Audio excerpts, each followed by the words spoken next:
President Donald Trump is now weighing in after Republican Representative Marjorie Taylor Greene announced her resignation from Congress Friday night. This comes after a very public fallout with President Trump over the vote to release the Epstein files. The Georgia representative spent 5 years in Congress and was once one of Trump's biggest supporters. Le centre du pouvoir politique aux États-Unis s'est effondré. Ce qui n'était pendant des semaines qu'une tension latente explose aujourd'hui en une crise institutionnelle sans précédent. Un point de rupture. Au cœur même de la capitale américaine, plus de 120 députés et au moins 7 sénateurs se sont déjà exprimés publiquement pour exiger le retrait immédiat de Donald Trump de ses fonctions, que ce soit par démission volontaire ou par une procédure formelle de destitution. Et cela ne vient pas seulement des opposants traditionnels. Le mouvement comprend des membres du Parti républicain qui ont toujours soutenu l'ancien président, mais qui sont désormais prêts à déclarer qu'il est devenu une menace pour l'intégrité du système démocratique. Il s'agit d'une réaction en chaîne, dont l'épicentre se trouve dans les actes les plus récents, considérés comme illégaux, autoritaires et dangereux, ordonnés directement depuis le siège de l'exécutif. Dans un contexte de paralysie fédérale qui dure depuis plus de 40 jours, Trump refuse le dialogue, laissant des millions de fonctionnaires sans salaire et bloquant des activités essentielles dans tout le pays. Il ne s'agit plus d'un différend idéologique, mais d'une forme institutionnalisée de chantage, selon les déclarations de parlementaires des deux partis. Et ce n'est que la partie émergée de l'iceberg. Les accusations sont encore plus graves. Des opérations militaires secrètes auraient été menées sans l'autorisation du Congrès, notamment des frappes aériennes avec des drones en dehors des zones de conflit déclarées, ce qui dépasse les limites constitutionnelles de la fonction présidentielle. Ce qui était auparavant caché dans les coulisses est désormais révélé au grand jour. Le pouvoir judiciaire impose des décisions, le chef de l'exécutif les ignore. Le pouvoir législatif exige des éclaircissements. La Maison-Blanche reste silencieuse. La crise s'étend et la réponse institutionnelle prend la forme d'une nouvelle résolution. La résolution numéro 353 de la Chambre des représentants. Le document présente déjà 7 chefs d'accusation, chacun fondé sur l'abus de pouvoir, l'entrave à la justice, le non-respect de la procédure légale, l'utilisation abusive des prérogatives d'urgence et commerciales, et même des indices d'enrichissement personnel indu sur la base de la fonction publique. Chaque accusation est accompagnée de preuves concrètes, de dates précises et de fondements juridiques détaillés.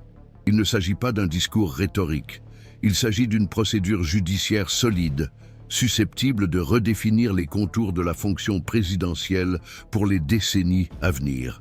Dans le même temps, Trump recourt au discours de la persécution. Il se positionne comme la cible d'un complot, qualifie les protestations de mise en scène, accuse ses adversaires de sabotage interne et continue de mobiliser sa base, la plus fidèle, certes réduite mais toujours enflammée, bruyante et prête à le protéger avec ferveur. Et c'est là que réside le plus grand risque, car l'impasse n'est plus seulement politique ou juridique, elle est également devenue sociale. Les rues ont commencé à réagir. Des manifestations envahissent les plus grandes villes du pays, avec des pancartes allant de Trump met la nation en danger à des démonstrations de soutien inconditionnel au président. Le pays est profondément divisé, et cette division contamine toutes les décisions prises au Congrès. Chaque vote, chaque déclaration, chaque projet de loi porte le poids de cette rupture nationale. Parmi ceux qui ont abandonné leur soutien, on peut citer John Katko, un républicain modéré qui, pendant des années, a tenté de maintenir un équilibre. En déclarant qu'il voterait en faveur de la destitution de Trump, Katko a été direct. Permettre à un président d'encourager des attaques contre l'ordre constitutionnel sans punition, c'est permettre la destruction progressive du système lui-même. Des mots qui résonnent avec force, venant non pas d'un opposant farouche, mais de quelqu'un qui a déjà été aux côtés du président.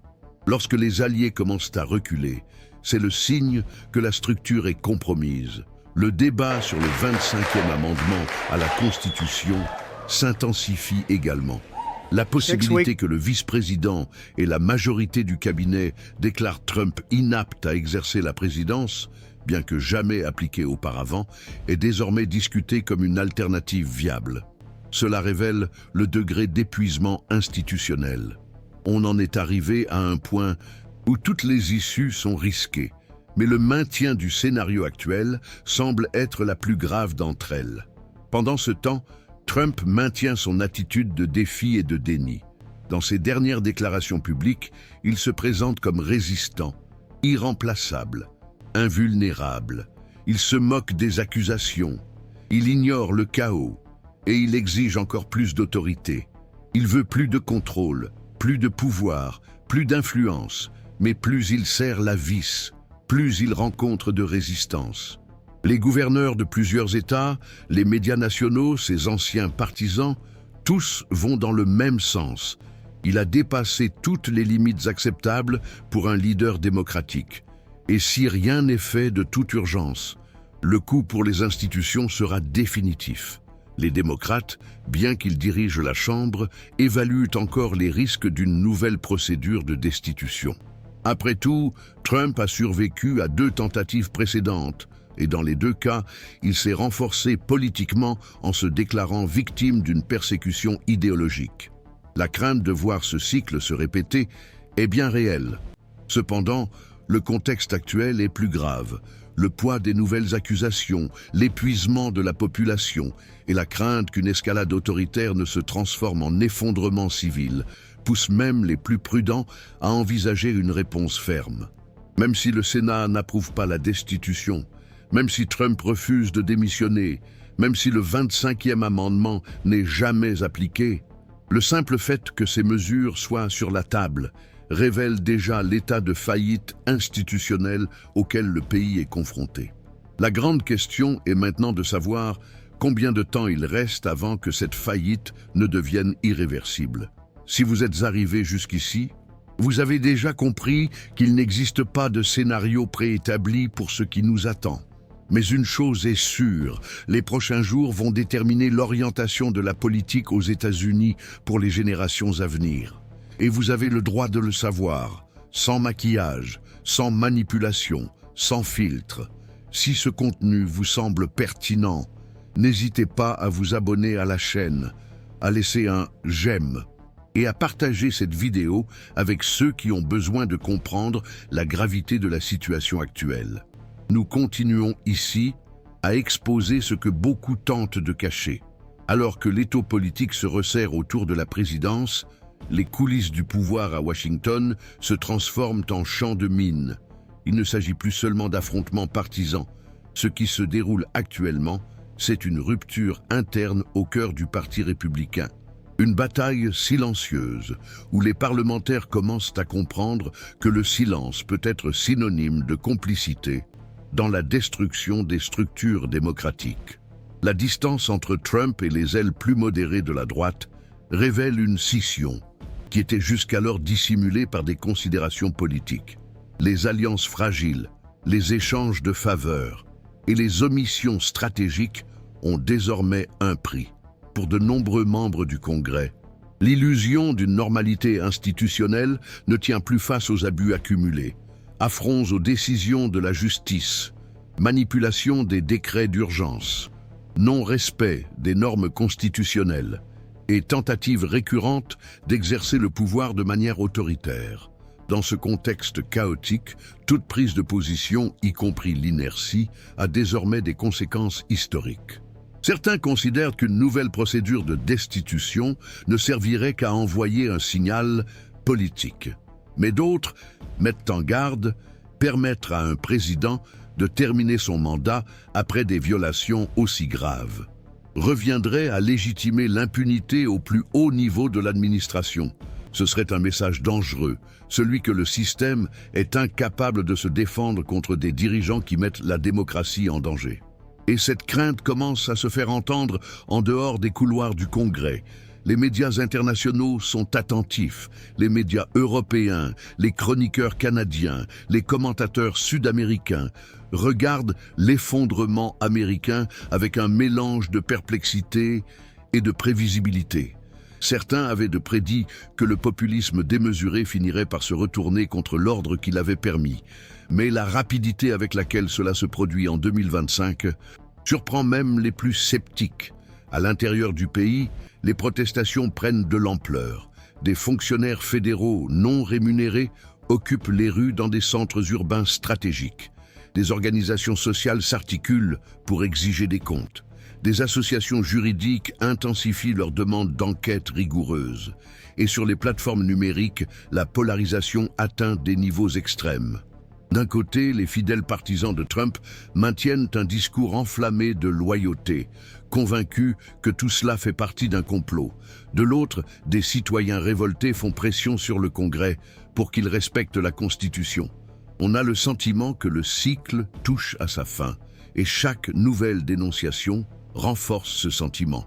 Les actions militaires menées sans consultation du pouvoir législatif, par exemple, sont considérées comme une violation très grave.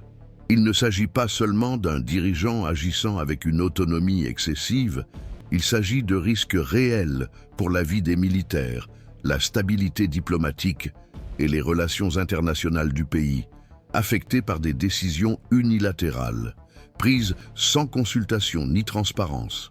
L'effet dans les coulisses législatives est immédiat. La crainte institutionnelle se transforme en mouvement concret. L'ancienne résolution numéro 153, auparavant ignorée, revient sur le tapis. Elle est lue en séance plénière, débattue en commission et utilisée comme base pour des manifestations publiques. Au sein du Parti démocrate, certaines voix restent réticentes. Elles craignent qu'une nouvelle procédure ne transforme Trump en victime et ne le renforce auprès de ses partisans. Mais le cri pour la justice commence à l'emporter sur ses calculs, en particulier parmi les électeurs qui ont placé leur confiance dans la solidité des institutions, convaincus qu'il y aurait des limites, des contrepoids et une réaction chaque fois que le pouvoir serait abusé.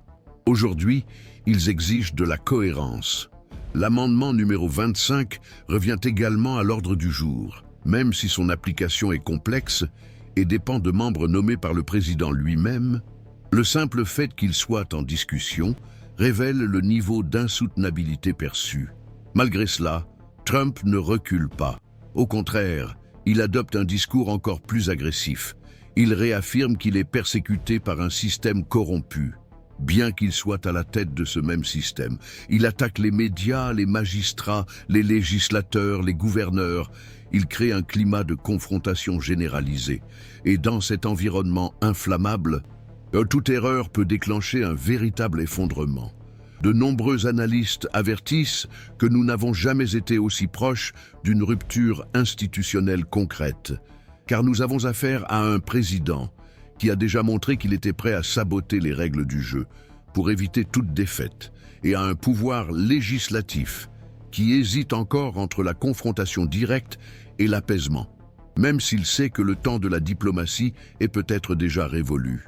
Dans ce vide d'autorité, le pays saigne, la machine gouvernementale s'enlise, la confiance dans les pouvoirs publics s'effrite, et pendant ce temps, les développements futurs se dessinent de manière nébuleuse. Certains pensent que Trump résistera à cette nouvelle tempête, esquivant de nouvelles poursuites, échappant aux sanctions et revenant comme candidat aux prochaines élections. D'autres prédisent que l'usure accumulée et les divisions internes de son propre parti mettront définitivement fin à sa carrière politique. Mais ce que personne ne peut encore mesurer, c'est l'impact de cette crise sur l'épine dorsale de la démocratie américaine. Car les crises profondes ont toujours un prix, que ce soit en termes de stabilité, de légitimité ou de cohésion nationale. Le plus grand danger aujourd'hui est peut-être justement celui-ci, celui de nous habituer à l'absurde, de naturaliser l'inacceptable, de faire semblant que tout continue de fonctionner alors que les fondations s'effondrent en silence. C'est pourquoi chaque attitude compte.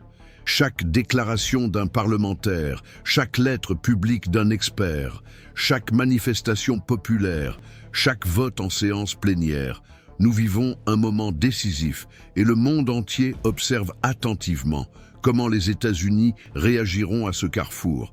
Si vous avez le sentiment que nous sommes face à un événement historique, c'est parce que c'est effectivement le cas.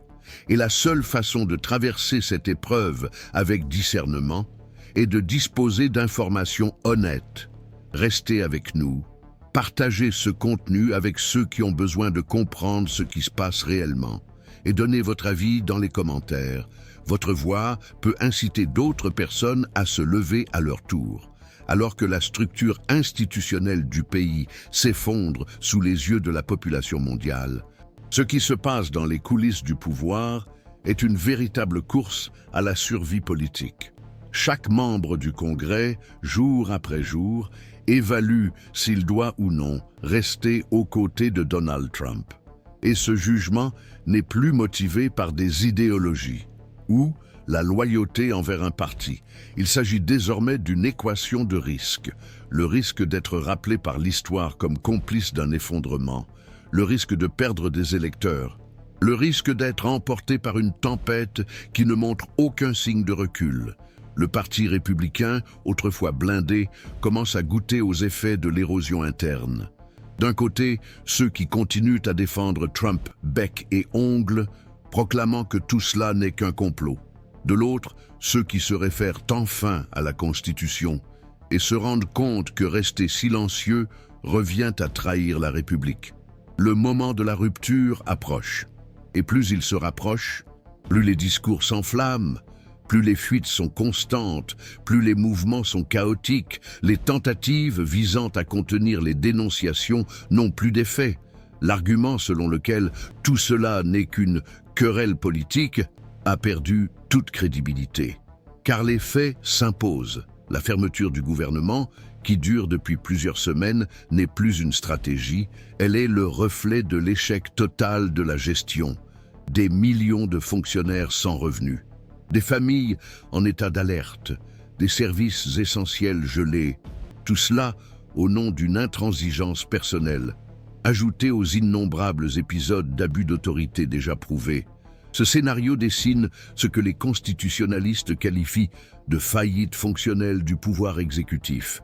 La justice souligne les illégalités, le président les ignore. Le pouvoir législatif exige des explications. Il répond avec sarcasme. La société proteste. Il riposte avec des accusations infondées. C'est une spirale sans fin, marquée par des provocations, des négligences et des tentatives de délégitimer tous les freins institutionnels qui soutiennent l'équilibre démocratique. Des juristes expérimentés lancent désormais un avertissement clair.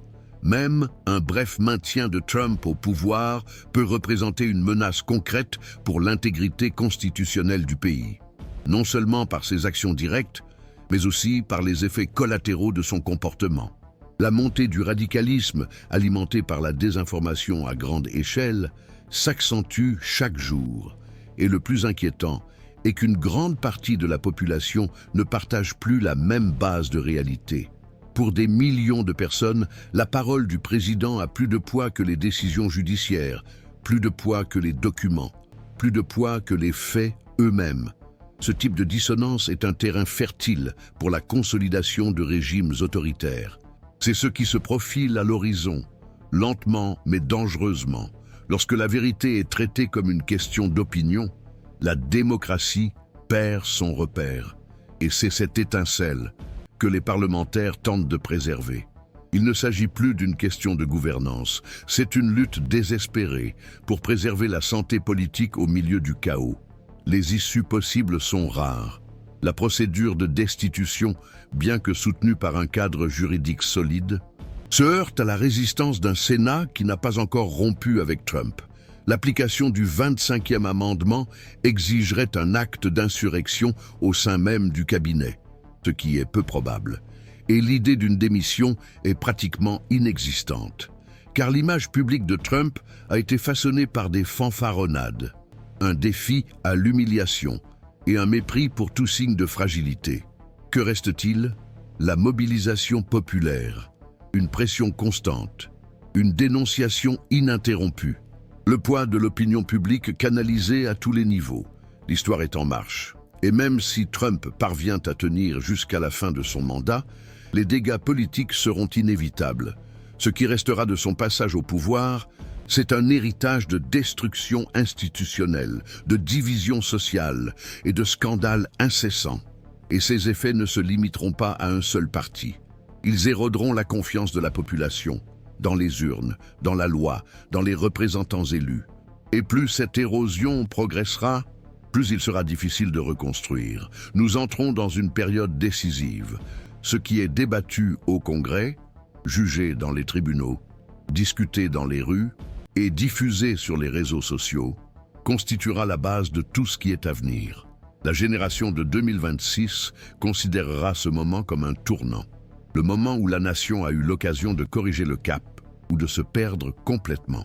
C'est pourquoi chaque geste revêt désormais une importance particulière. Chaque discours d'un parlementaire, chaque reportage d'investigation, chaque manifestation pacifique, chaque message publié, tout compte, parce que demain naît des décisions d'aujourd'hui, des petits choix qui, mis bout à bout, définissent la direction d'un pays. Si vous ne pouvez plus faire semblant que tout est normal, si vous réalisez que quelque chose doit être affronté, vous faites déjà partie du changement qui s'annonce. Ce canal existe pour cela, pour révéler ce qui est caché, pour relier les points que les grands médias préfèrent ignorer. Si ce contenu vous a interpellé, abonnez-vous, activez les notifications, partagez-le avec ceux qui ont encore besoin de se réveiller. Il y a encore beaucoup à faire, et ici, vous pourrez tout suivre, sans distorsion, sans censure, sans flatterie. Car aussi difficile que cela puisse être, la vérité reste la seule voie possible pour ceux qui refusent de vivre dans l'illusion.